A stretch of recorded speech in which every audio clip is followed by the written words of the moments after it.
It was 6 in the morning. I got a knock on my door, a really loud knock, and I thought it was my dad who had locked himself out or something. So I opened it, and it's the LED flashlights and the really obnoxious bulletproof vest and the dragging me out into the cold when I'm in my pajamas. That was not fun. They seemed pretty shocked by the sarcastic, belligerent, angry teenager that they dragged out of bed that day. I don't know if it's just that I was 19 or that I was a girl, but they didn't expect this.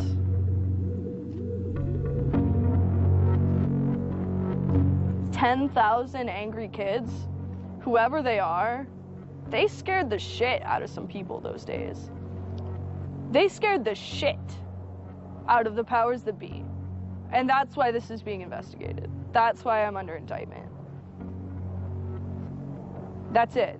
Because between the days of December 6th and December 10th, 10,000 angry people proved to the government that their regulations, their ideas, their view of PayPal, their view of WikiLeaks, their view of the Afghan war and Egypt and Tunisia and Libya, it didn't fucking matter. Their opinion no longer mattered because someone was out on the internet kicking ass. The computer hacker group Anonymous is claiming tonight that it took down the website of the Federal Appeals Court in San Francisco this afternoon. They took down Senate.gov servers, they've taken down HB Gary. Sony's claiming they did $150 million worth of damage. So many confidential files that tonight, because of these hackers, can be in the hands of anyone. Visa, MasterCard, the PayPal situation. The criminals who hacked into Sarah Palin's private email. The Church of Scientology says Anonymous is a cyber terrorist group of religious bigots. Anonymous and this other group called Lulz Sec. They seem to be wanting to prove a point. Anonymous kind of was like the big, strong, buff kid who had low self-esteem. And then all of a sudden punched somebody in the face and was like, holy shit, I'm really strong. And Anonymous calls itself the final boss of the internet. And sometimes it proves to be really fucking true. You are going to violate the freedoms of the internet, you certainly better watch the fuck out. They are kind of the rude boys of activism. There's a real rough edge to them, which I think also is one reason why they garner so much love and hate from people, too. They represent a certain sort of chaotic freedom. Individual, young, nameless, faceless folks are having geopolitical impact. I mean, it's both exhilarating to realize that and terrifying to realize that. It kind of depends on how that power is wielded. We are legion. We do not forget. Expect us.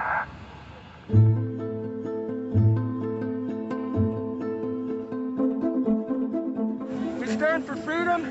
We stand for freedom of speech, the power of the people, the ability for them to protest against the government, to right wrongs. No censorship, especially online, but also in real life. We have members throughout society and all stratas of it worldwide. Yeah, we have no leadership. It's one voice. It's not individual voices. That's why we don't show our faces. That's why we don't give our names. We're speaking as one, and it's a collective. Good timing. I would love to live in a country where the government fears its citizens and not the other way around. But right now, plenty of anonymous actors are in hiding because of fear of reprisals by the government. I've been called many things. There's unpatriotic. That we're just a bunch of children sitting in our parents' basement. I got called a terrorist sympathizer. We've been called kids, we've been called cyberbullies, we've been called hooligans, and, you know, sometimes those words aren't entirely unfair, but this is a serious political movement. No one, you know, in the general public really seems to get it. What they don't seem to get is that the ability for Anonymous to be everything and anything is its power. Anonymous is a series of relationships, hundreds and hundreds of people who are very active in it and who have varying skill sets and who have varying issues they want to advance and who are collaborating in different ways each day. They're a little bit like a prism or kaleidoscope. They've got many different facets and many different sides. Of course, when you spend enough time with them, you start to get a sort of feel or texture. That's not just random, right? Yet it's very multifaceted, very rich, which does span from the quite lighthearted to the very, very serious. Bob Dylan had a line in a song just saying, to live outside the law, you must be honest. They might do something which isn't technically correct, maybe it's not legally correct, but they're doing it for purposes that in their minds at least are ethical. People who know what they're doing, who share an ethos, who have a commitment to exposing and humiliating the man, who have a very low tolerance of lies and what they perceive as evil on the part of overweening power structures. They share information, they share tools and techniques, and they are currently having a very good time. The hacker culture, as we know it, really sprang from one place. It was MIT, and it was specifically the people in the Model Railroad Club, the Tech Model Railroad Club. Hacking originated as humorous pranks. When the guys at MIT put a Volkswagen up on top of the dome of the building, and people woke up and saw the car up there in the morning, or they measured a bridge by the body lengths of somebody. I would say his name was Brian, and discovered the bridge over the Charles River was, 822 Brians. These are funny things. That's where hacking originated, and it migrated into engineering and computer communities. It's witty, it's pranks. Basically, Microsoft and Apple both got their entire start off computer crime. Bill Gates stole pretty much all of MS-DOS. Steve, Jobs, he was creating boxes to defraud the phone company, I always saw hacking as implicitly political. Hackers, whether they're conscious about it or not, whether they're explicit about it or not, make a statement about how we should treat information. And some years after my book came out, one of the people I wrote about, Richard Stallman, got very publicly and explicitly political about open software. And he believed that software should be free. Free as in freedom, not free as in beer, as he put it there. Behind it, whether misguided or not, there's a political impulse. Hacktivism was a term coined by a group called Cult of the Dead Cow. The Loft had an interesting relationship with the Cult of the Dead Cow. There was 3 members that were in both organizations. And we kind of kept like the serious security research that they would do under the Loft name. And if they were doing some sort of just goofy stunt-like things, they would do it under the Cult of the Dead Cow name. Because the Cult of the Dead Cow was really kind of sort of like a propaganda type of organization. They had a guy who was the minister of propaganda. They're kind of merry pranksters. Like, everything they did was completely over the top. They would dress up like Mr. T sometimes. They would do rap songs at DEF CON, like a rap performance. One of the guys there, I think his name was T-Fish, short for Tweety Fish, coined the term hacktivism because he saw one of the things his group was doing, which he called hacktivism, was writing software that people in other countries could use to communicate securely, even if their government was spying on them. So the principle was it was freedom of expression. It was everyone should have access to the internet. Everyone should be able to communicate and get their message out on the internet. Even more important in countries where there was repressive regimes, that if you said something against the regime, they would come and take you away, and you weren't saying it anymore. A good place to start are with what has often been called virtual sit-ins, which use the tactic of a denial-of-service attack. Denial of service has been around for a long, long time. The equivalent of, like, if you for some reason wanted to disrupt a bus service, right? You can hire 1,000 extras to all go and, like, line up at the bus station, right, and get on the bus. And so that anyone who was really trying to get on the bus couldn't do it, right? It's as simple as that. When you stop trying to visit, website goes back up, no permanent damage. And this tactic has been used by a number of different groups. Probably the most famous is the Electronic Disturbance Theater. Another really interesting case happened in Germany, where a group of activists got together who wanted to protest the fact that the airline Lufthansa was using their planes to deport immigrants, and they would take down the site. And in fact, eventually the German courts ruled that this was a legitimate form of protest. From airport security to subway bag checks, there's no question it's a new world post 9/11. It's worse now for humans post 9/11 because intrusion and surveillance, which is always going to be misused by those who can misuse it, has created a different kind of society in which freedom to move unobserved is a privilege only of the rich. Privacy is a privilege only of the rich. Hackers see the technology giving them sanction to buy that privileged exclusion as well. Intrinsic to the technology is the power to self-transcend and get out of the hump of the bell curve and move forward to a par with the masters of society and do battle with them on an equal level playing field. That's activism. Anonymous grew out of what's known as 4chan.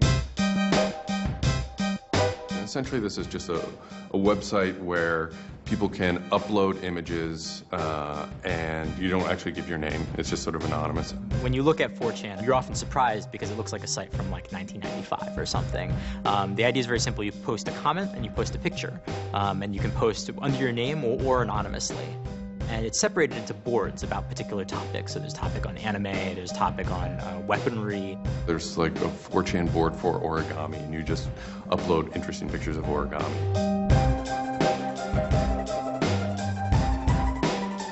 And then there was a group called the B board, which essentially was for like anything goes. The first time anybody goes on B, it's kind of an instant revulsion. Because there's never a time that you go on there where you don't see something horrible. That instantly puts off a lot of people. The idea is post something that can never be unseen. Half of the posts on B are there specifically to make people not want to come back to B. Have you ever read Lord of the Flies? 4chan, and especially B, is Lord of the Flies. Except some of them aren't 16 anymore, they're just allowed to act 16. It's what you get when people are allowed to express themselves with absolutely no restriction whatsoever. It's the kind of sum of human imagination when people can get together and think together without any limits or parameters. It's the most vile, disgusting, and funny thing on the internet.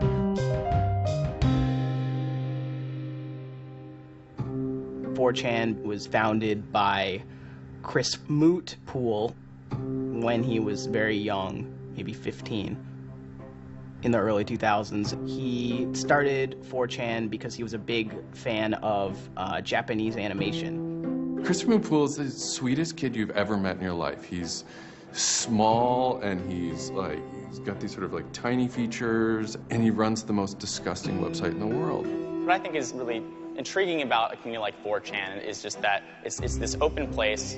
As I said, it's raw, it's unfiltered, and sites like it are kind of going the way of the dinosaur right now. They're endangered because we're moving towards social networking, we're moving towards persistent identity, we're moving towards a lack of privacy, really.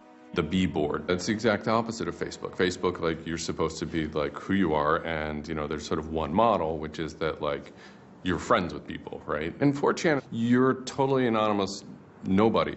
And anonymous speech is, a lot of it's ugly, but not all of it is, right? It is actually sort of a place where people can be honest. One of the important things about 4chan is to have a thread that really explodes and lasts for a long time. If it doesn't, then it disappears. It's a site that's not archived. So it creates conditions for anything that grabs attention at some level.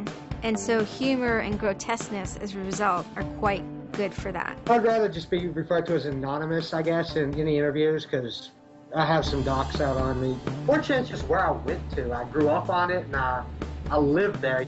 That's just what I did for fun. It takes a thick skin to enjoy it. But, you know, as long as you're not offended, you'll occasionally come into something really cool or really creative on 4chan. I think the most interesting thing about it is how you can watch memes evolve. You'll see something posted one day, and then a week later it's got 50,000 derivatives of it. A meme is basically just an idea.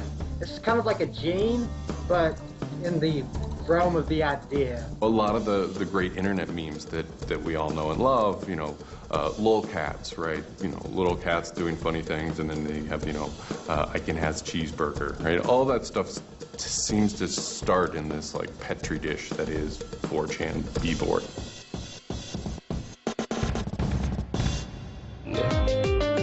Say it publicly and you're insane. Chocolate rain. Name any meme from the last about 6 years, and I'll bet you either in its first posting ever was on 4chan, or at least one of its earliest revisions that became what it was on 4chan. I can see the food situation is so we'll be on our way. It's basically the best breeding ground for internet culture, as far as I'm concerned. With your neighborhood insurance rates, chocolate rain. 4chan is also very known for acts of trolling. Trolling is a fucking art. Trolling is getting the person you're talking to get as pissed off as they possibly can, and for no reason except for your own enjoyment. Maybe you're trying to illustrate a point, but it's mostly for your own enjoyment. For them, it's funny that, like, people think the internet is serious business. And if people think the internet is serious business, it's a troll's job to make their life terrible. The idea of anonymous came initially as a joke. I mean, somebody suggested that, what if the whole site, what if 4chan, what if B was just one person?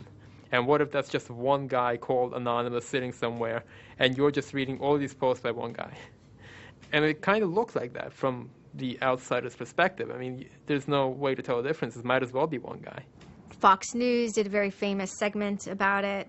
They call themselves Anonymous. They are hackers on steroids, treating the web like a real-life video game, sacking websites, invading MySpace accounts, disrupting innocent people's lives. And if you fight back, watch out. Destroy.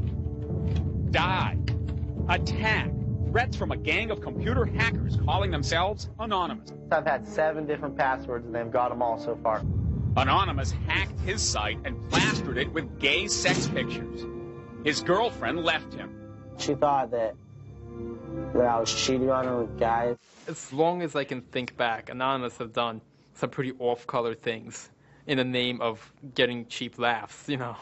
But, I mean, that's part of the culture. They get what they call lulz. Lulz is a corruption of LOL, which stands for laugh out loud. Anonymous gets big lulz from pulling random pranks. For example, messing with online children's games like Habbo Hotel. Habbo Hotel was this online community where you had an avatar and you walked around and talked to other people. It was kind of like an early version of, you know, World of Warcraft or Second Life or any of those virtual worlds. What the people on B did was invade Habbo Hotel, created, you know, thousands of avatars. They all had this one uniform of a black guy with a big afro wearing a black suit. And so there would be thousands of these people, black guys, black suit, you know, huge afro, walking around this world, and they would do things like form a swastika out of themselves. And I think that was a real landmark because it was when they were able to see that, you know, they can use their numbers to do something really interesting and really disruptive. So we blocked the entrance to their pool, and that just pissed them off so fucking much. It was fucking beautiful. That was fucking just wonderful. Wonderful times. Those kids love that pool. They love the shit out of their pool. The goal was actually to offend everyone, simply because the idea that we could offend you by drawing a little shape on the screen was stupid to the people involved in it. They were like, really? You're going to get that mad over us just drawing this on the screen? Wow, well, you need to refocus a little on life because this should not be upsetting you that much. Barrett Brown. I'm the director of Project PM and former operative with Anonymous. We were targeting furries, which are a subculture of people, of course, who, a lot of people unfortunately find irritating by virtue of their being irritating. A furry is someone, generally a male who's autistic in his 20s, who identifies with animals and oftentimes has sexual attraction to other people dressed as animals. There's diaper furs, furs who enjoyed wearing diapers, baby furs who enjoyed thinking themselves as a baby. We had furry infiltrators, people trying, we had secret groups. Mine was called the Illuminati /I/Illuminati, and we were, our goal was to wreak as much havoc as possible because it was stupid. There's a point, when I was, otherwise, seemingly respectable writer, in 2007. My first book had come out like that, but I spent my evenings on Second Life, that big, virtual world, riding around in a virtual spaceship with the words "faggery daggery do" written on it, wearing afros and dropping virtual bombs on little villages at concerts and waving giant penises around. And that was the most fun time I've ever had in my life. All these different organizations online, whether it's 4chan or just any website, there's typically a community aspect to it. This is where people have their social relationships. This is where their friends are. This is where they have a creative outlet. And so all those aspects are going into groups like Anonymous, where people feel like they're part of a bigger thing and they're able to express themselves within that group. There were certain words, certain phrases, certain ways people respond to things, certain images that were posted that created a pattern, and that pattern was, I guess, the origin of what is now Anonymous. It's like Freemasons with a sense of humor, in so much as they have this common symbology, and one of their chief joys, which is kind of wrapped up in power and secrecy, was the fact that they could recognize each other by referencing these symbols, referencing these phrases. Over 9,000. It's over 9,000! I lost my iPod. Mudkips, anything involving mudkips. So you have this weird sort of international culture developing with people, across the world, wherever they may be. In late 06 and, into early 07, there's a bit of a sea change where instead of just posting a bunch of content or randomly saying we're going to go over to some website and post a bunch of dirty comments against someone, it becomes a little more organized. Welcome to the Hal Turner Show. They went after a guy named Hal Turner. I am being discriminated against because I'm white. Hal Turner was a neo-Nazi who was, big online and had a podcast. I think that the 14th Amendment was not ratified properly, and I think, therefore, it is still okay to have Negroes as slaves in America. The first time I heard about Hal Turner is he was knocking somebody on 4chan. He was just being a major dick to a relatively known user. And for the fun of it, we started trolling him. And then I guess we kind of figured we had a moral high ground, which allowed us to get people on our side. But he was a fucking neo-Nazi. That's not okay to be in modern society. You're not allowed to do that. And there's a million neo-Nazis out there. But he started picking on our dudes, so we had to go to our dude's fucking defense. And it just so happened that he was a neo-Nazi, so that's a bigger reason that he's a fucking dickface. I'm like, yeah, screw that racist son of a bitch. Let's do this, So I joined in, and I made some of the phone calls, and, I played around on the chat thing on his website and posted in the threads and whatnot. Who are you? Where are you calling from? Hola, this is Pedro. Spick, don't San call my radio show anymore, you filthy spick animal. The college that I you're go on the Hal to Turner Show. has begun an integration program where they try and purposely lower standards to bring more blacks and quote unquote diversify the campus. And by the end of the next 5 years, they intend to bring over 9,000. He was just a horribly racist radio personality who seemed to handle it well when you called in. Like, he could handle being berated by Anonymous. And that made it very interesting. It made it a bit of a challenge. It wasn't some guy who just either crumbled or stopped answering the phone. It was a guy who would yell back. I don't see where you're going with this. Where I'm going is, I believe Barack Obama is genetically incapable of exercising the power necessary to govern the most complicated nation on earth. That's where I'm going with this. And I think part of the reason he's incapable of doing it is because of racial genetic inferiority. Is that clear enough for you?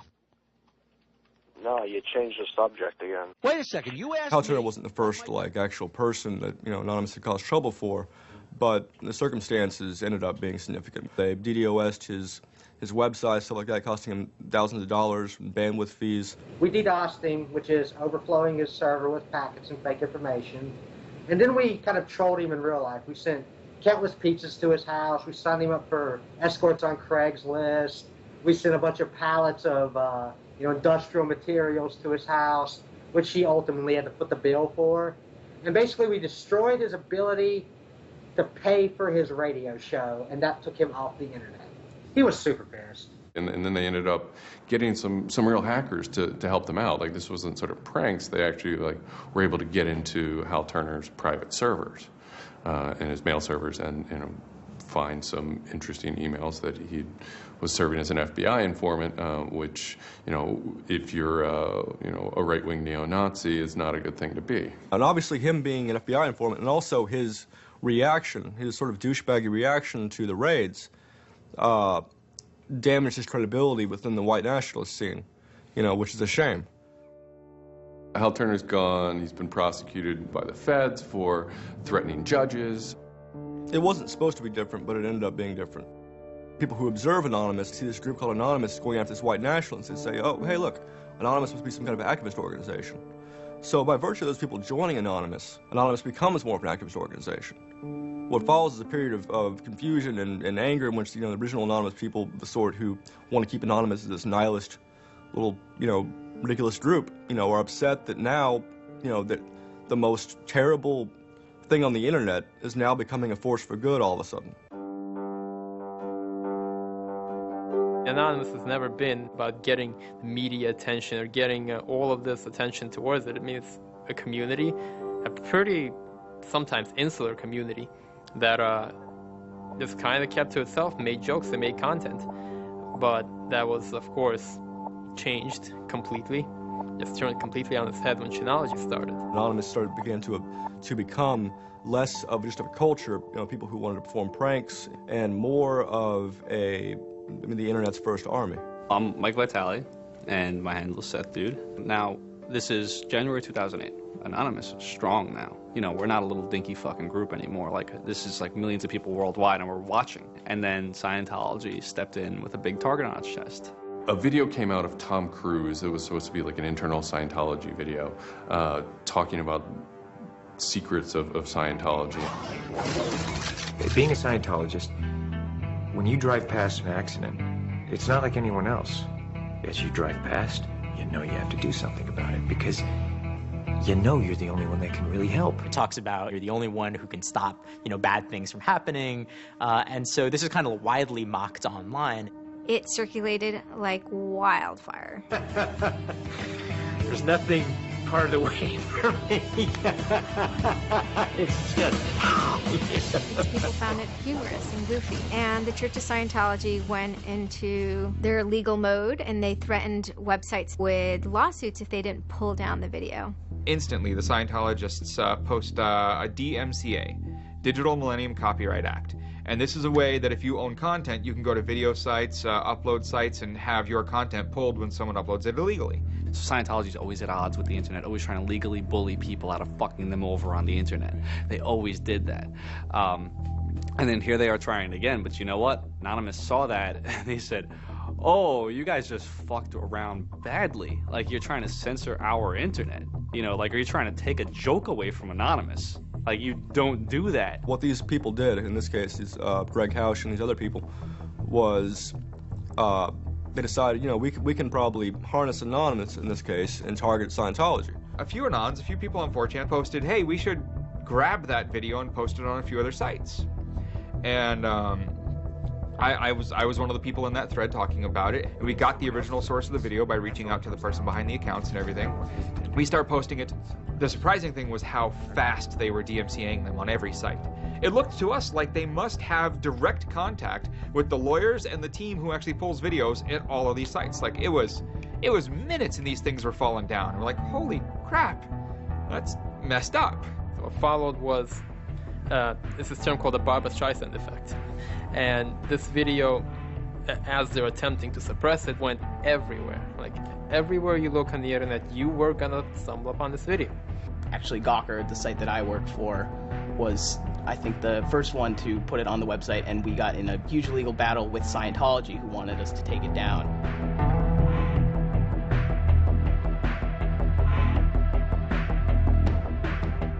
A guy joins the channel, and he says, you should all look at Gawker.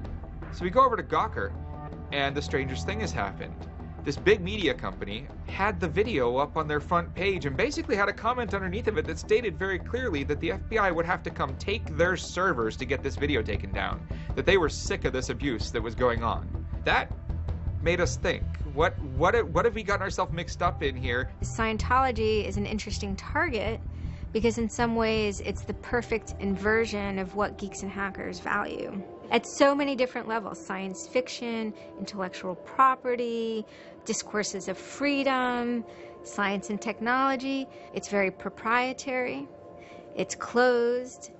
And so in some ways, if you had something like a cultural inversion machine and you stuck geeks and hackers in there, you'd get something that looks a lot like Scientology. So it's quite offensive, and there's a real pleasure in attacking your perfect nemesis. We're just such polar opposites, with them being secretive and us hating secrets, and, you know, them being so inclusive and us being, you know, anybody could say they're anonymous, and most importantly, how fucking self-important they were. They thought they were fucking untouchable. They thought that they were like, you know, like their own little church mafia and shit, you know? And Anonymous will, you know, it's like a play toy now. You know, we're gonna make you guys look stupid as shit. What really kind of dared us and set us off about Scientology is specifically the treatment of their critics. Anybody who says anything bad about Scientology is automatically some sort of criminal, some sort of crazy person, a drug addict. It's just that kind of mentality, that kind of, like, if anybody says anything bad about you, we're gonna fuck you over in the worst possible way.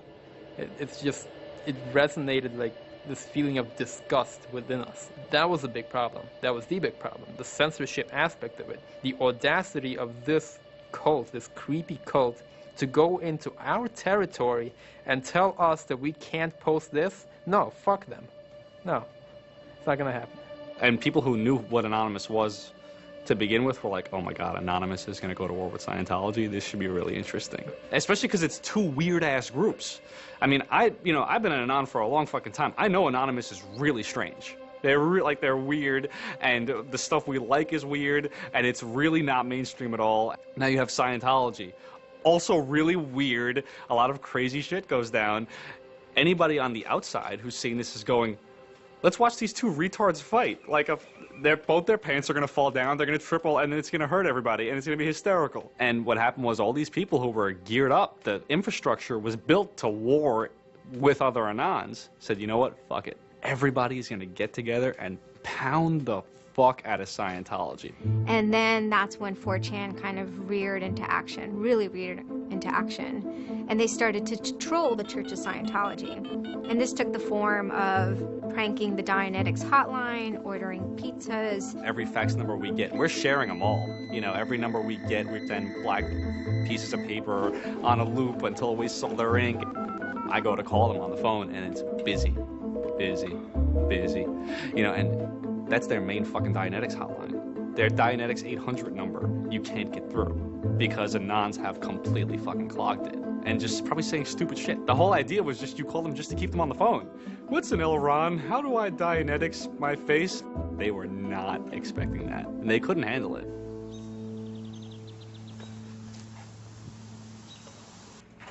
I'm Brian Mettenbrink.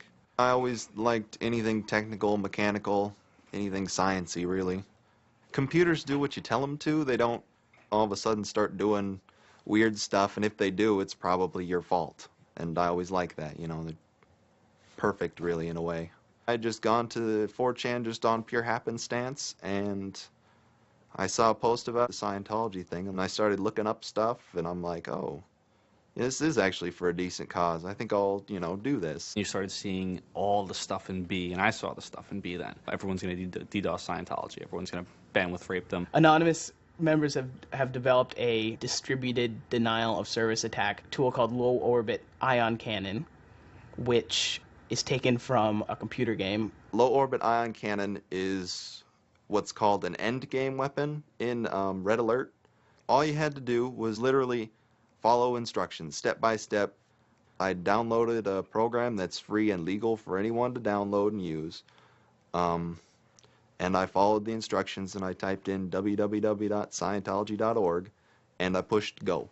And what it does is it tells Scientology.org, in this case, it tells them to send their website to my computer about, I think it was 800,000 times in a weekend. And I'm pretty sure I probably took it down myself a couple of times. This tool is low orbit ion cannon, sometimes referred to as LOIC. I am actually not breaking any laws by using this tool against my own computer, 127.0.0.1, which is a non-routable address. But, of course, if I were to have attacked one of those other bigger sites out there, I would have severely been breaking the law and would have been doing it in a way that was quite easy to track. You do is you put in the site, you see that the IP is correct, you make sure that all these settings are good, and you hit the button, and off it goes. It felt like you were making a difference. You know, just you yourself. And you didn't even have to leave your home, you know. You just sat at your computer and followed instructions and stood up for what you believe in, so to speak. You made your say in the world, and hopefully it turns out better for it. Yeah, that was some really crazy stuff to watch.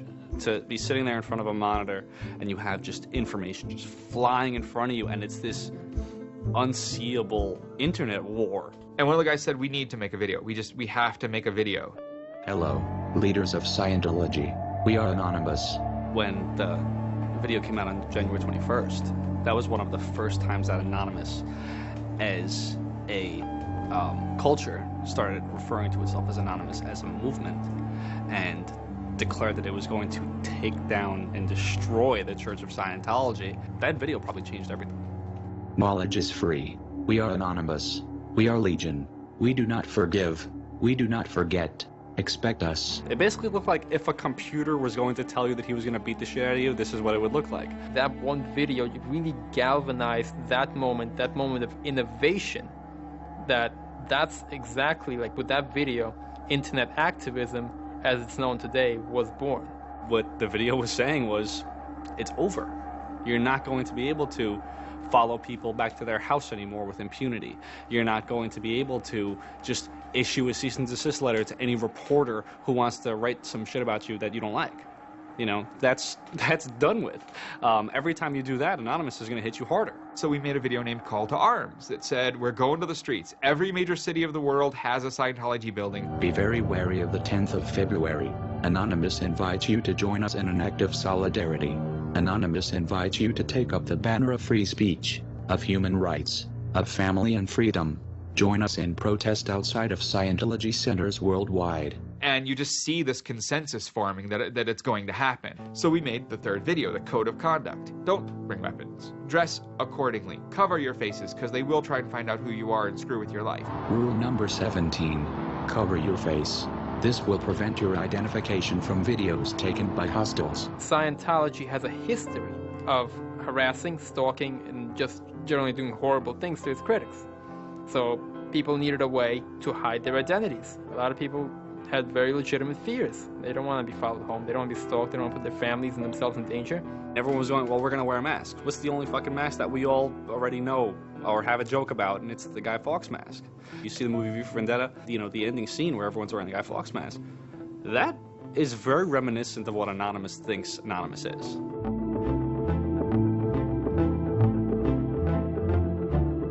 We wanted to represent anonymity in some way when it moved into real life.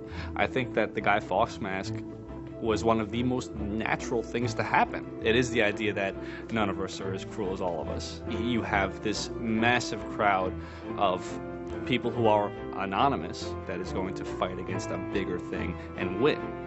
Even after watching the video, it's like, yeah, this is great, but who's actually gonna do it? Who's gonna step up? Are people actually gonna get out of their house? And I guess we were really affected by the stereotype of of that whole community. They're being internet nerds, too afraid to leave their mom's basements. I figured maybe 50 nerds from every city somewhere might show up and wear their masks at a building for a while and leave. No one thought that they were going to come out. This is me on the way there. I haven't slept. I'm very fucking tired. And I remember going to the park that day, and it's really fucking early in the morning, which I thought was a bad idea. And I'm smoking a cigarette, and I'm looking around like, where the fuck is everybody? There's nobody here. So here I am, sitting in Bryant Park, waiting for the other announcers to show up. I remember thinking like, oh fuck, like, am I gonna be the only one in the park? Am I gonna walk to Scientology with fucking 6 or 7 people? Which totally defeats the entire purpose of this, because now they could single me out, you know? Then I get up and I start walking around and I see there's a lot of green balloons over there for some reason. On the other side of the park, there was like fucking 200 people. There was Guy Fawkes masks everywhere. And I'm like, holy shit, this is huge. There's a fucking lot of us. That's pretty good. I had no idea how many Anons there were until we started moving. And it just fucking got bigger. I remember walking through Times Square, and everybody in Times Square was an Anon. Like, and you know, this is like a fucking 1,000 person per like fucking minute foot traffic area. And everywhere I'm looking, I'm seeing fucking Anon symbols. It was fucking wild. It was really wild.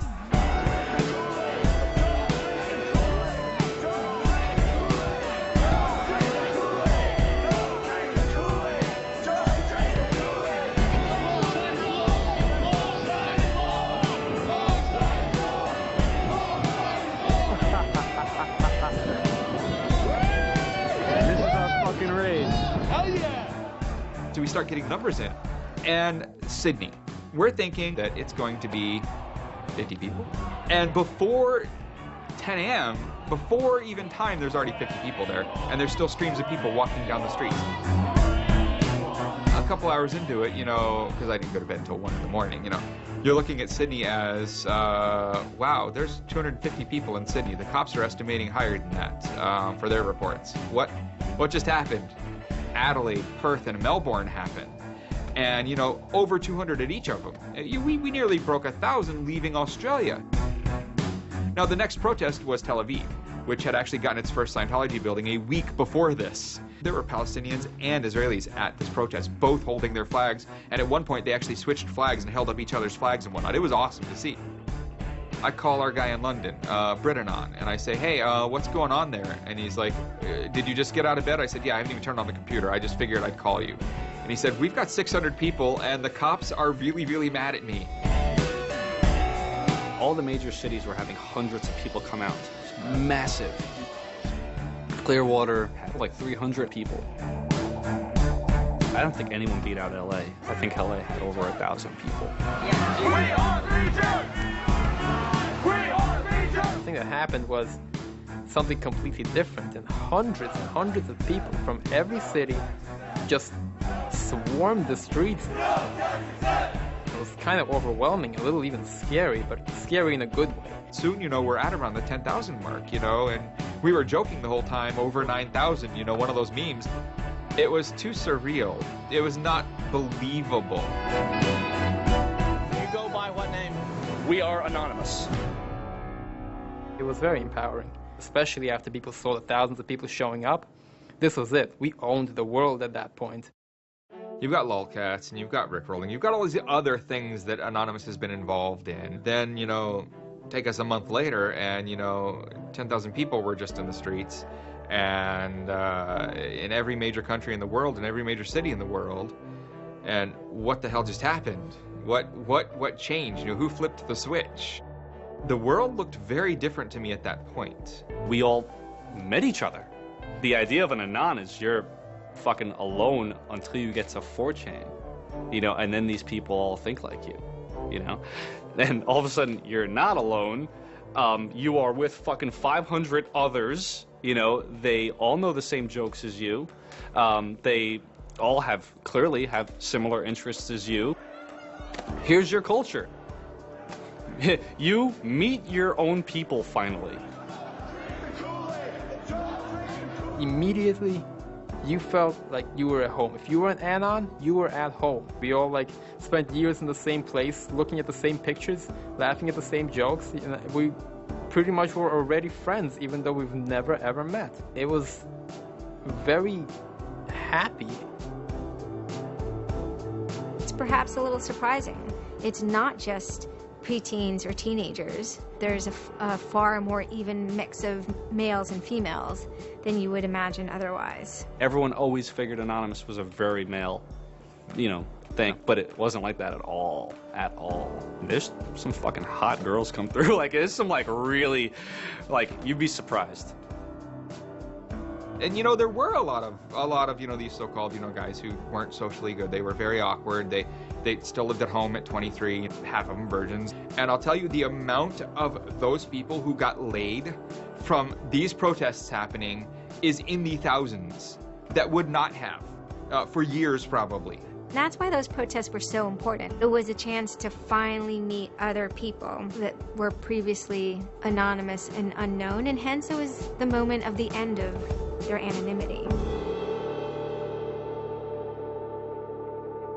Scientology, they kind of fought back, so to speak. They posted stuff online. While claiming they are peaceful, in less than 3 weeks, anonymous members made or encouraged 8,139 harassing or threatening phone calls, 3.6 million malicious emails, 141 million hits against church websites, 10 acts of vandalism, 22 bomb threats, and 8 death threats against members and officials of the Church of Scientology. They basically antagonized, really, is what they did, which is really one of the things they're great at. They wanted to find me. They did.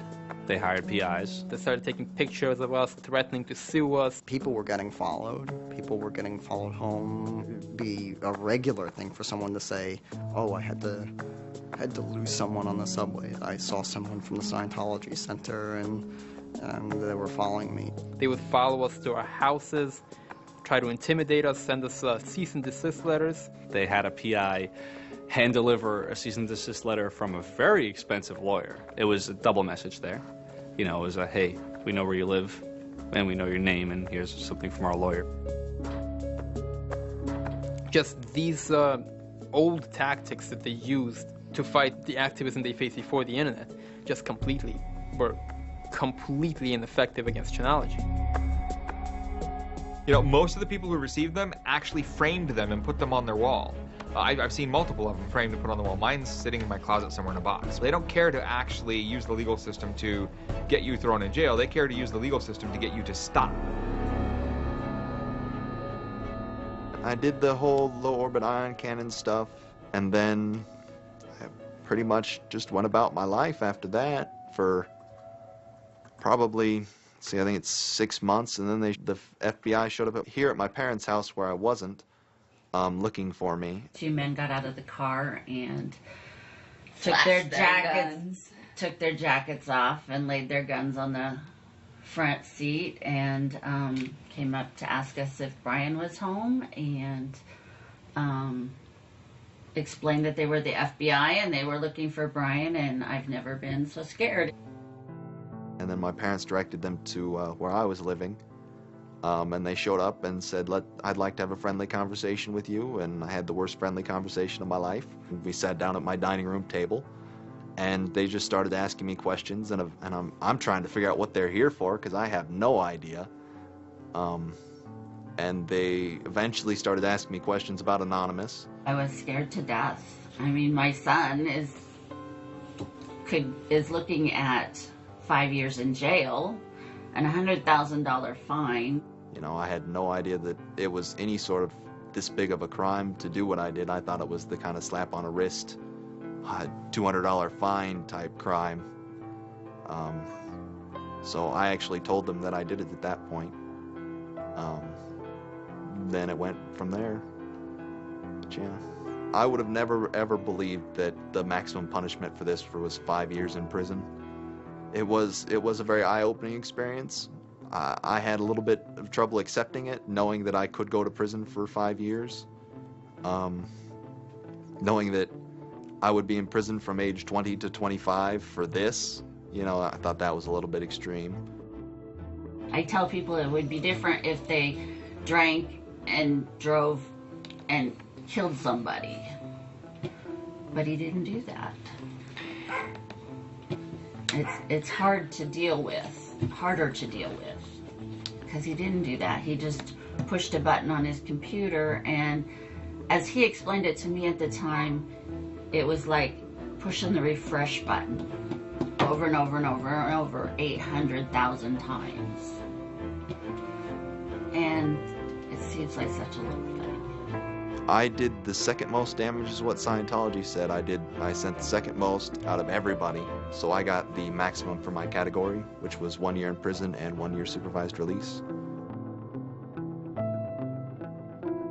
I think, you know, the way I feel is for what I did was one of the most, like, lopsided punishments I've ever, like, read about or heard of. Yeah, I think it's ridiculous, especially the year supervised release where I can't touch a computer for a year. I'm not sure what that's supposed to solve, except make my life difficult. So that computer behind me back there, I could go back to prison if I went over and touched it. I can't knowingly associate with members of Anonymous. They just made a big deal about Scientology as a religion and that this is America and you can believe in whatever you want to believe, and I'm pretty sure they actually compared me to like the KKK and the Nazis and stuff in the courtroom. Yeah, it's a completely different issue. I'm very proud of what he did. He stood up for what he believed in, but that was never, ever mentioned. I never would even dream of hurting anybody, you know. It's just not me.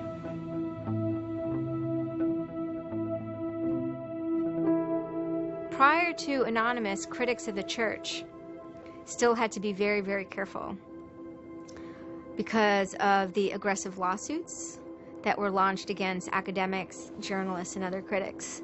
I would say that era is over.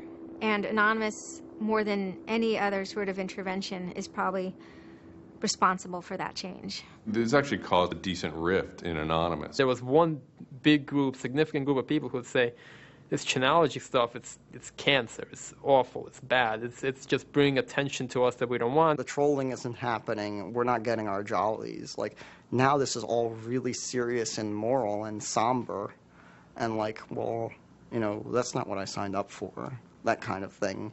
And then there are the people who were on the other side who are going, well, I only signed up for the serious and somber. You guys, go away. This is, you know, and, you know, there became this very fierce clash of ideologies, and it was alien to us. They decided, in their own words, which I was privy to because it was told to me, stop ruining our bad name. So to make Anonymous look bad, they go off and they post animated GIFs, animated images to epilepsy forums that are black and white just strobing really quickly.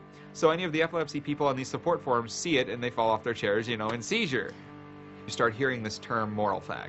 If you're not out there making epileptics have seizures, then you're doing it wrong. So you're a moral fag.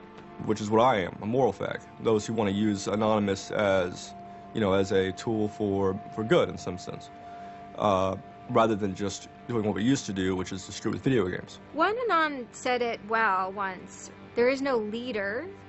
Their ops have momentary leaders, de facto leaders. I like to describe this with the picture of a bird swarm.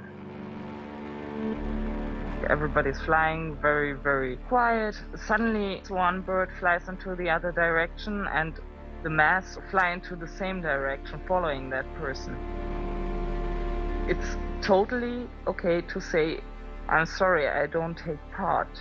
When Chinology was running full force, it was like a kid stretching for the first time and actually seeing the real power. It's the teenage period, actually, trying, Operation Pitstorm. Operation Titstorm. Australia over the past couple of years has been relatively malignant in their attitude towards internet freedom compared to other Western countries. A guy named Tux wanted to attack the Australian government. in retaliation for upcoming internet censorship laws. And one of them involved banning pornography with women with small breasts for some reason. So that was the first time that Anonymous went up against the government. When they DDoS'd and took down several government sites, it was the first time that Anonymous was going up against a state. If you had asked me all throughout 2008 and most of 2009, is the politics of Anonymous always going to be sutured and hinged to the Church of Scientology? I would have said yes. And it became unsutured, unhinged, when a different political wing was born in 2010. The Motion Picture Association had hired an Indian software firm to DDoS the Pirate Bay. And Anonymous, coming out of 4chan, DDoS, the Motion Picture Association of America, as well as then other groups like the Recording Industry Association. It angered people for a lot of different reasons. I mean, obviously one of the reasons was that they were attempting to censor the internet. Another of the reasons, though, was that, you know, people in Anonymous had been arrested before for taking part in such attacks, say on the Church of Scientology and other targets that there had been before.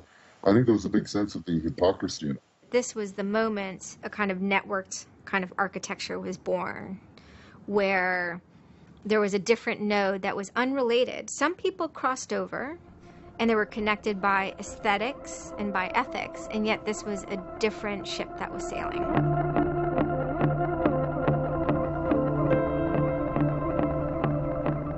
It is our task to find secret, abusive plans and expose them where they can be opposed before they are implemented. The interesting thing about someone like Assange is that he actually also sprang from, you know, a hacker culture. It's a mentality of spreading information. Julian was Mendax. He was the greatest hacker that ever walked the face of the earth when I was a kid. I mean, they rumored he could move satellites around in space by hacking into NASA. I mean, you know, maybe it never happened, but I mean, it was, you know, it was a myth that kept young kids like me wanting to, like, you know, plug a computer into a modem and see if I can move some satellites around. WikiLeaks is an instantiation of the hacker ethos. Truth wants to be free, and we want to liberate it. WikiLeaks released a huge trove of diplomatic cables. There was a lot of controversy from every quarter of society. The WikiLeaks website released nearly 400,000 secret U.S. files on the Iraq War late today. It was the largest leak of classified U.S. files in history. The diplomatic cables show the U.S. is spying on its allies. Lots of things which were understood in private and may have been not even talked about explicitly. Suddenly they're out there in the cold light of day, and it's going to make some governments and some individuals very uncomfortable. He was showing the world a glimpse of how, you know, the powerful elite actually work, at least to some extent. I mean, these are fairly low-level diplomats sending messages back and forth, but it's a side of government you hardly ever see, and it's pretty eye-opening. And you know, once it's out, it's out. I think information wants to be free, but let's look at it. Let's analyze it. It's important that we know such stuff. It's important that we know what our governments do, and if they don't tell us, then somebody has to. There was one particular moment that really sparked the fire, and this was when PayPal, MasterCard, and Amazon pulled services for WikiLeaks. So all of a sudden there's no way to actually like process donations to WikiLeaks. And then people went and found like neo-Nazi groups. Visa and MasterCard were perfectly fine with you being able to, like, you know, PayPal being able to like make donations to them. But WikiLeaks, no. You can pay the KKK, you can donate money to the Westboro Baptist Church with your PayPal and your fucking MasterCard, but you can't give any money to WikiLeaks. And I think WikiLeaks is doing a good thing. It's just a total hypocrisy. They got their little fucking banking mafia to fuck, you know, WikiLeaks over. People were incredibly angry. There was a real sense of rage. I think there was a sense that WikiLeaks was exposing the lies that the government had told to the people, and that the government was desperately trying to make sure that those lies weren't exposed. And there was just an intense, I can only call it fury. If you're a hacker, it's one of those John F. Kennedy was shot moments, not to actually compare it to that, but it's one of those moments you always remember exactly where you were when you heard it. I mean, I just really never dreamed that they would have the audacity. Anonymous very quickly moves into an attack mode. Anonymous DOSed PayPal. They were pissed. Cyber protests, sit-ins, however you want to look at it. DDoS is a tool that is a big giant, it's like driving a finish nail in with a sledgehammer. The numbers of participants were massive, massive. And they managed over the course of a couple of days to disable the websites of MasterCard and PayPal. It was like watching the hack magician finally get a trick right, because you're not expecting it, and then it's magnificent. It was beautiful. Because what you had is people finally stood up for something. How long has it been since we had a huge, really relevant protest? I'm not talking Tea Party, I want to bring my guns in public. I'm talking 10,000 angry people said this is not right, and I want to do something about it. Soon after, January 2nd, I believe, WikiLeaks was blocked in Tunisia. And Anonymous got wind of that. They then intervened, at first solely for the purposes of like stopping the kind of censorship that was happening. They did some DDoSing, and this was a time period where they were getting involved with what I would call non-internet-y social movements and building lines of solidarity. My name's Pete Fine. You can call me an internaut or a hacktivist. Telecomics is an ad hoc cluster of volunteer net activists who have spent much of the last year trying to keep the internet running in the Middle East. During that time, we saw the Tunisian government not only censoring and filtering the internet, but also doing some kind of technical trickery to steal people's Facebook passwords and delete their posts and see who was posting what, and, you know, fake posts, stuff like that. Some Tunisian hackers came to us. They were members of Anonymous, and I didn't even know we had members of Anonymous in Tunisia, so it was a shock to me. And they had they had the keys to some parts of the kingdom, so to speak, when it came to the dictator in Tunisia. We went in on behalf of those Tunisian Anons, and we helped them get that and extract it, and then it went to WikiLeaks. The Tunisians overthrew Ben Ali, who was kind of a repressive dictator. A revolution that was facilitated by the internet, by Facebook and by Twitter. Not caused by it. I mean, 50 years of dictatorship has caused the Arab Spring. But the internet has certainly been helping. There's a video where they are thanking us for being involved, holding up a mask saying we were the only one who stood by their side.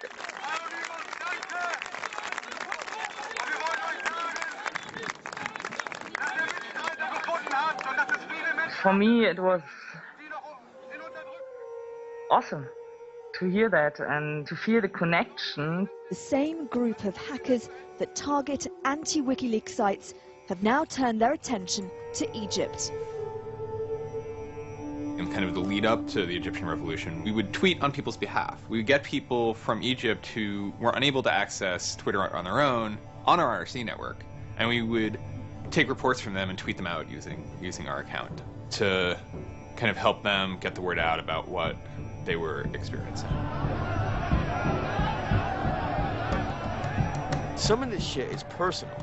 And one of the things about the movement as a whole, when Egypt rolled around, is that Egypt broke us emotionally.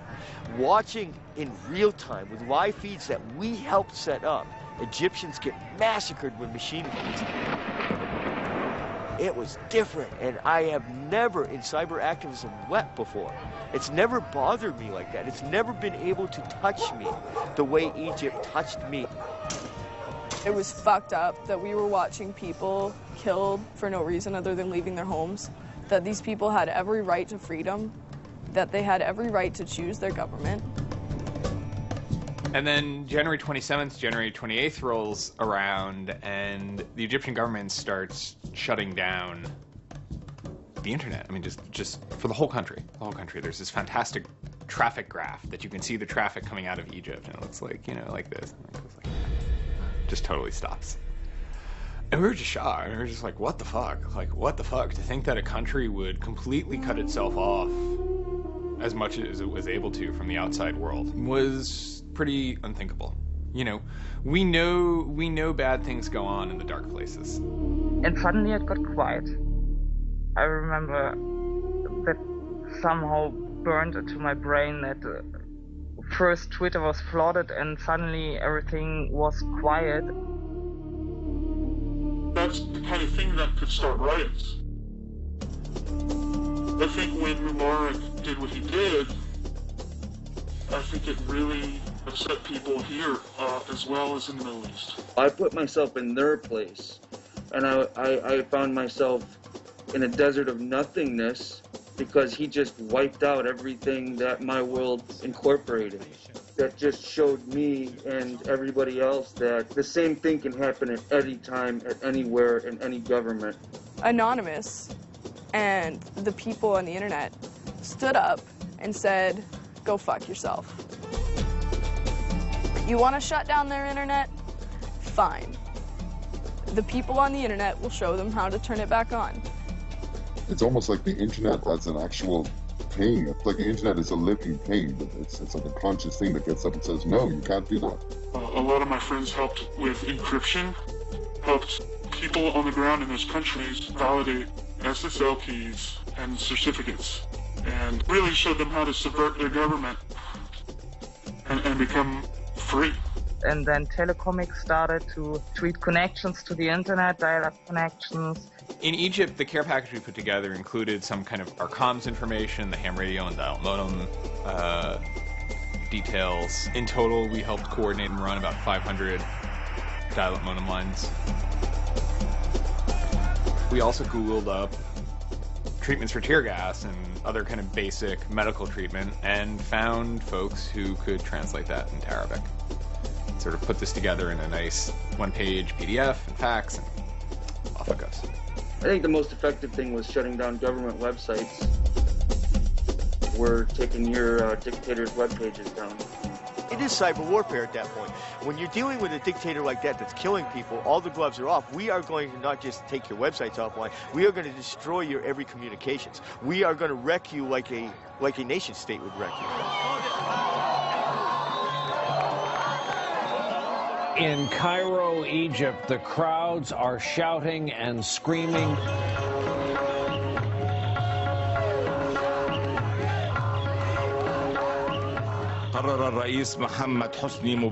President Hosni Mubarak has decided to step down from the office of President of the Republic.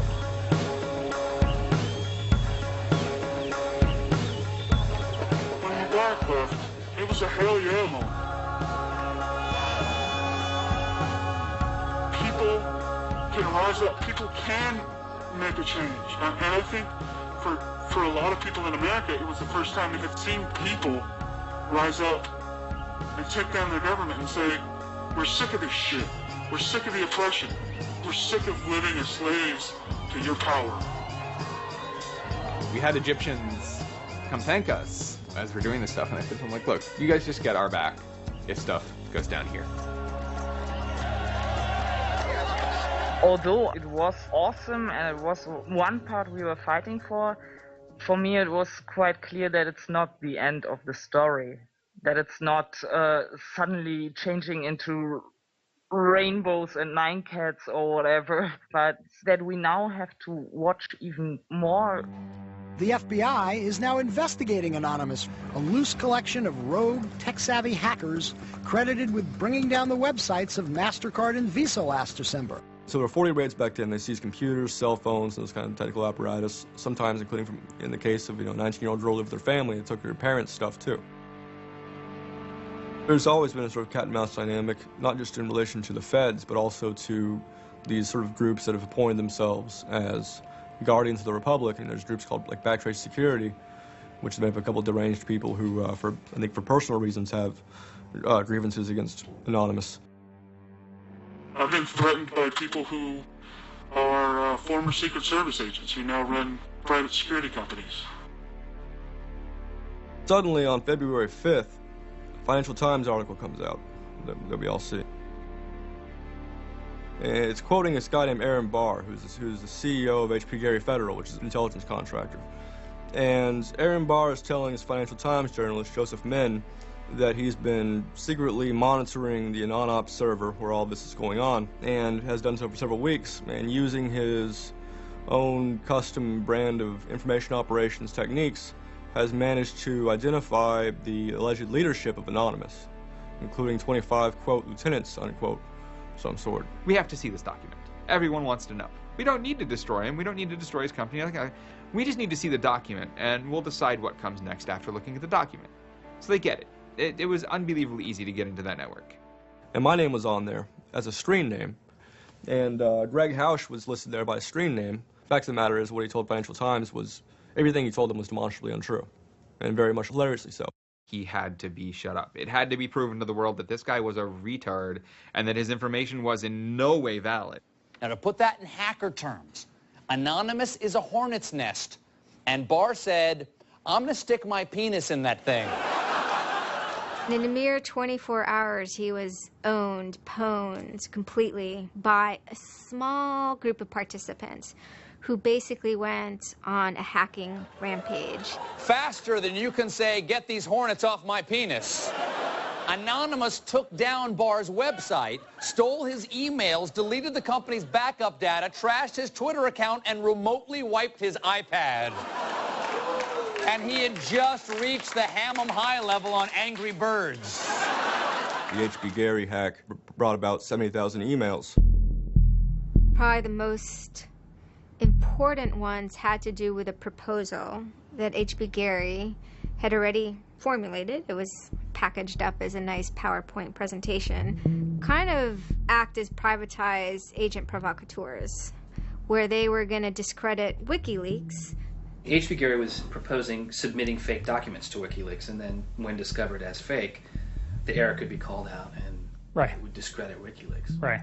So, so there's a lot of specifics that I can't talk about. So let me try to answer that though in a general sense. Well, first of all, it's probably no surprise to anybody, I'm not a big fan of WikiLeaks. I think that the broad purpose of trying to get as much information, proprietary or classified information for the government, expose that, is an extremely destructive and dangerous purpose. As Julian Assange had a few months before noted that they had information on a major bank showing wrongdoing, and Bank of America somehow knew it was them. And the proposals involved for Bank of America and the WikiLeaks problem, they entailed conducting information war on WikiLeaks and its supporters, creating dissension within WikiLeaks, DDoS attacks. You also wanted to launch cyber attacks on WikiLeaks infrastructure to get information on document submitters. Well, one thing I guess I want to make sure is clear is, you know, none of those activities had actually occurred. You know, in business, there's, you know, when you start proposing or thinking about an idea, there's a brainstorming phase. And somebody says, well, what if, you know, what could we do? What's theoretically possible? Well, still, this was an idea. This was proposed. This was something that you thought about. Right. They also wanted to go on a campaign kind of targeting Glenn Greenwald, who's a reporter for Salon, who's an outspoken kind of critic of the government and supporter of WikiLeaks. It seems like you're trying to attack a journalist here.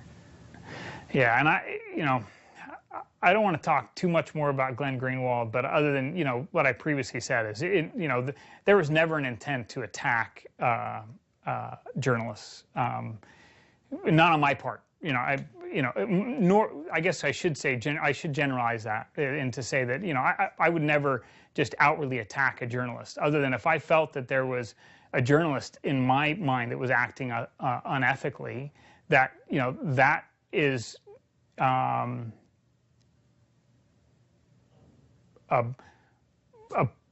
that's a fair game for having a public discussion about. They were walking a very fine ethical line at points, and in many cases, the mass opinion is, no, they stepped well past it. I will not support broad theft of information released to the public, because that's nothing but destructive. if somebody has information that's been stolen from them, and whether or not WikiLeaks encouraged the theft of that, or whether or not it was just put in their lap, still they're threatening to release the information that is the private property of another organization. So your choices are to just allow that to happen, or to try to stop it. How offensive is too offensive? We've certainly seen a lot of strategy coming out of governments across the world now saying, publicly admitting that they need to develop better offensive strategies in cybersecurity, because defense as a whole, it isn't enough. It never is enough. Some of the most important things that have had the most far-reaching influence and have been the most important in terms of what's been discovered, not just by Anonymous, but by the media in the aftermath, is the result of hacking. That information can't be obtained by the traditional journalistic process, or it can't be obtained or won't be obtained by a congressional committee or a federal oversight committee. For the most part, that information has to be, obtained by hackers. After this had happened, although only a small number of people had participated, the collective mood was exuberance within Anonymous. It was a kind of moment of the lulls being recharged, which people were excited about because people felt like the lulls had been running low during the Middle Eastern protests. And so it was a moment of great triumphalism within Anonymous. Anonymous is currently targeting Sony's website.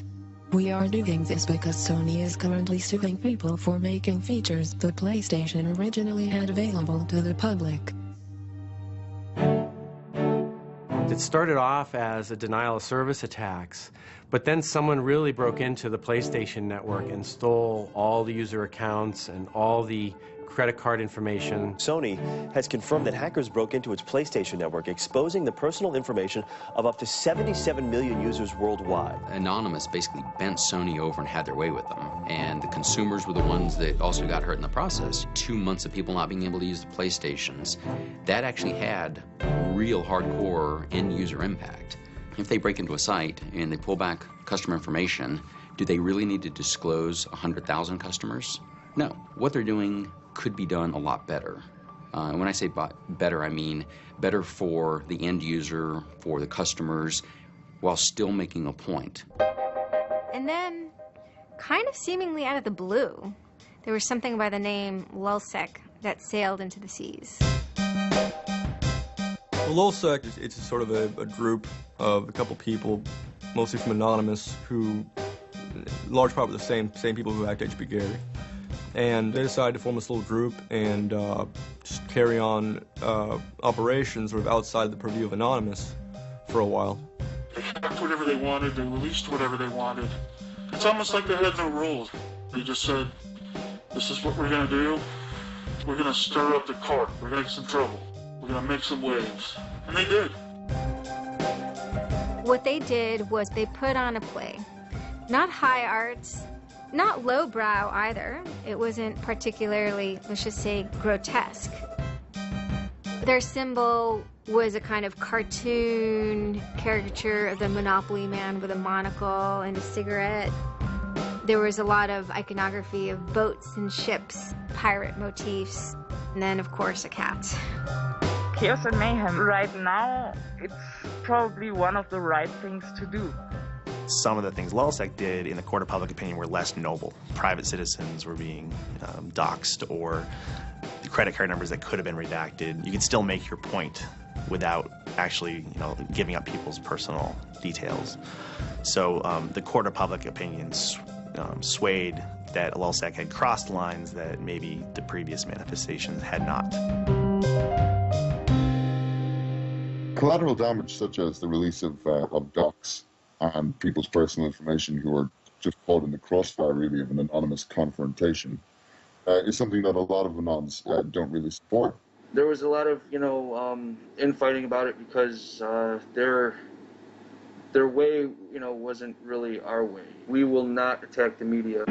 PBS's Frontline runs a documentary on mainly focused on Bradley Manning, the alleged leaker to WikiLeaks. And for a lot of Bradley Manning supporters didn't like it. They felt it was a little too psychologizing, right? It was like looking a little bit more like his personal life than like why it is he leaked the documents and what the documents actually meant. They hacked a website putting a story that Tupac and Biggie had kind of escaped the world of celebrity fame and attention and retired quietly and discreetly in New Zealand.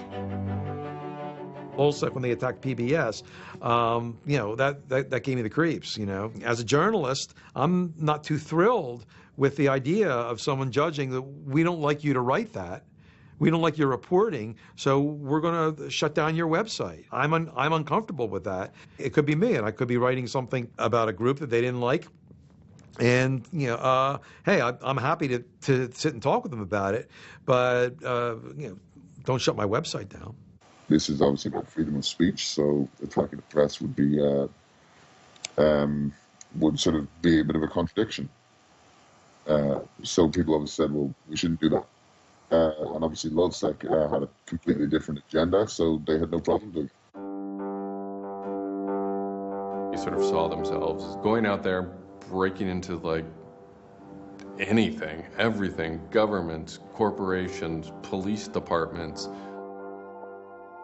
largely for the same reasons Anonymous would. They went after Arizona for immigration policy, 50-day run, causing mayhem, havoc, and then, ended it. The computer hacking group Lulz Security has announced it's disbanding, saying it had achieved its mission to disrupt government and corporate organizations for fun. I call this whole thing the rise of the chaotic actor. It's not like the first time we've had hacktivism, but we're definitely seeing like a renaissance in it. And chaotic could be chaotic good, neutral, or evil. If you go back to the old Dungeons and Dragons charts. And some people see Anon-Ops initially, let's stick with Anonymous, as chaotic good. They saw Operation Payback, or they saw attacking Scientology, and they say that's good. It's like Robin Hood, right? Chaotic good. Outside the system, but doing something good. Other people saw Anon as chaotic evil, like the Joker. They just want to see the world burn and doing potentially irreparable damage. And the truth is, yes, it's the entire column of chaotic.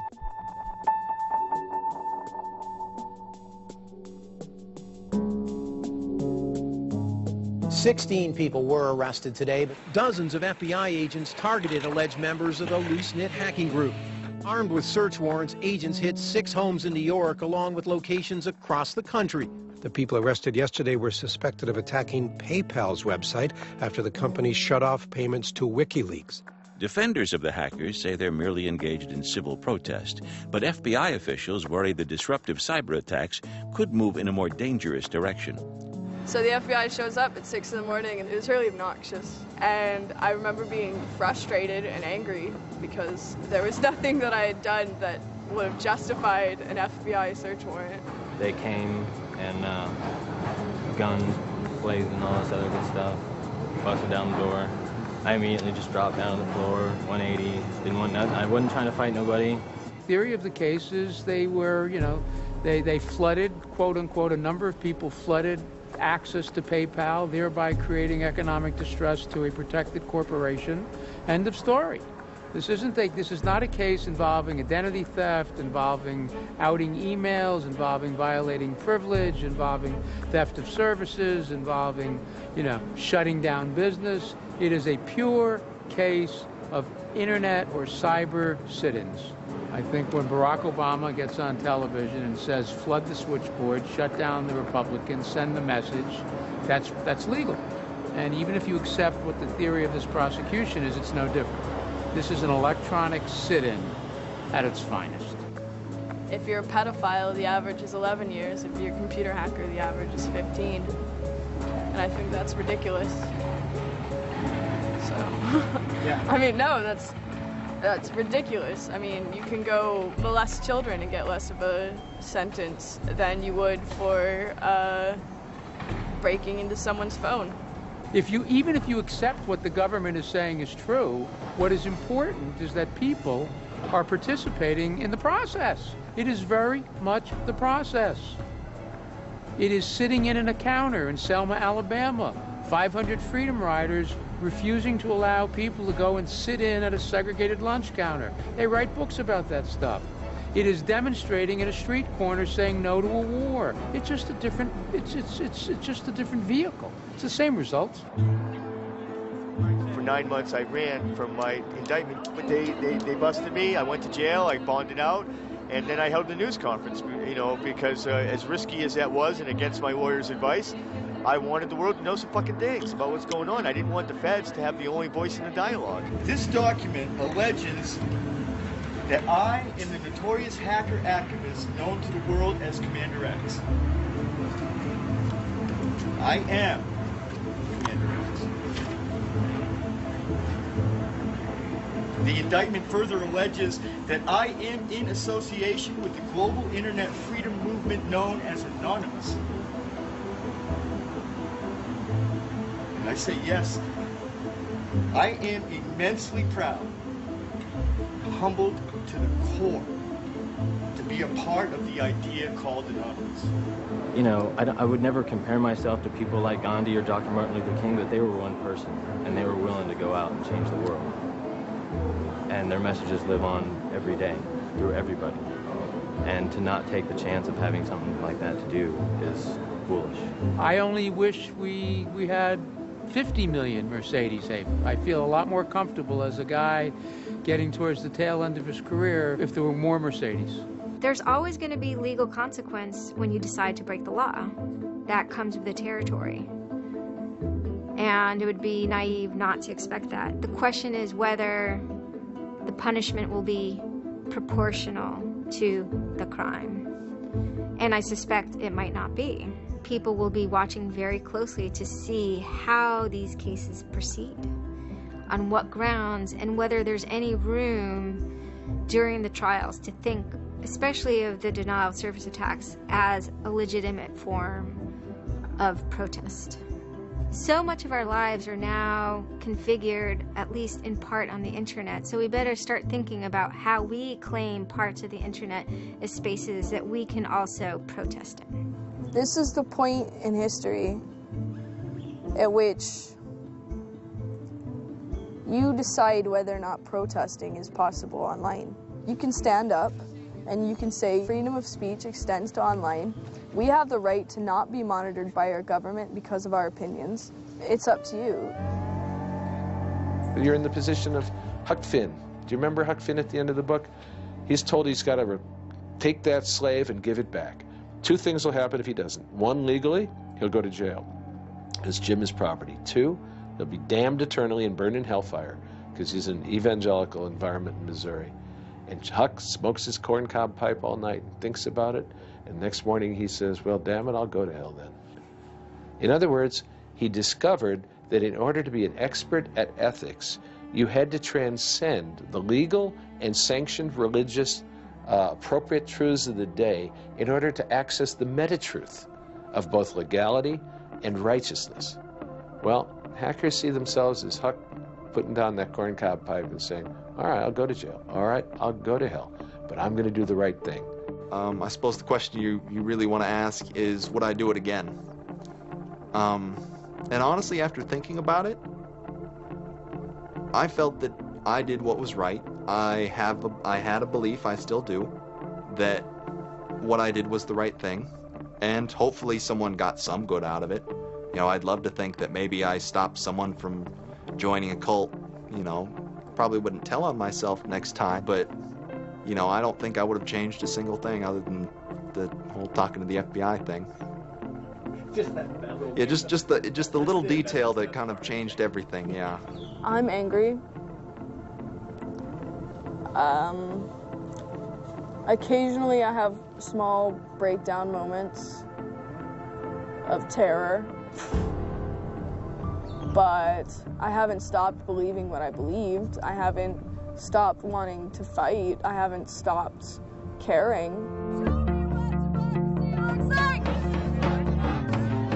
Tell me what democracy looks like!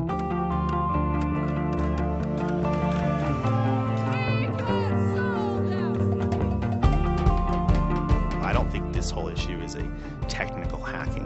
This is more about human philosophy and psychology.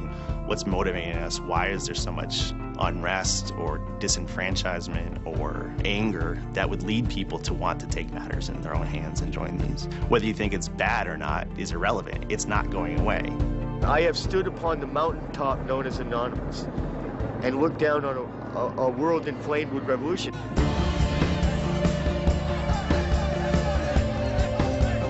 What can you say? Your spine tingles when you're at the cusp of history. When you're surfing, the waves of history, your spine tingles.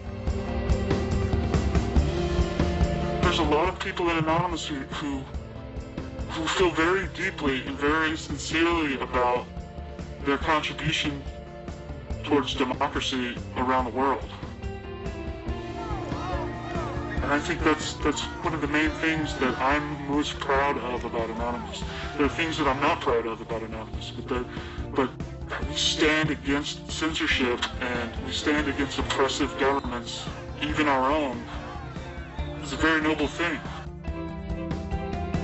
If you have power in real life and you have money in real life, it doesn't fucking matter on the internet. What matters on the internet is your actual ideas. How smart you are, the quality of you.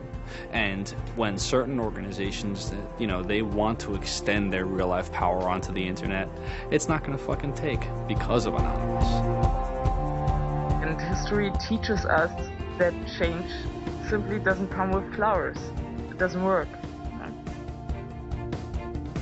If they say I'm a criminal, damn, well, then I will be one. Anonymous is an evolving thing. It's like a phoenix. It might occasionally catch fire and burn to the ground, but it'll be reborn from ashes. It'll be reborn stronger.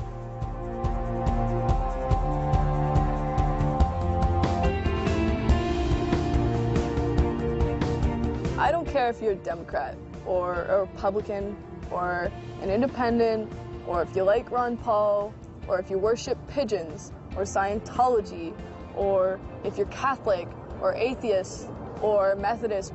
I don't care about that. Your opinion matters. I don't care if I disagree with it. I don't care if I hate your guts. Your opinion matters.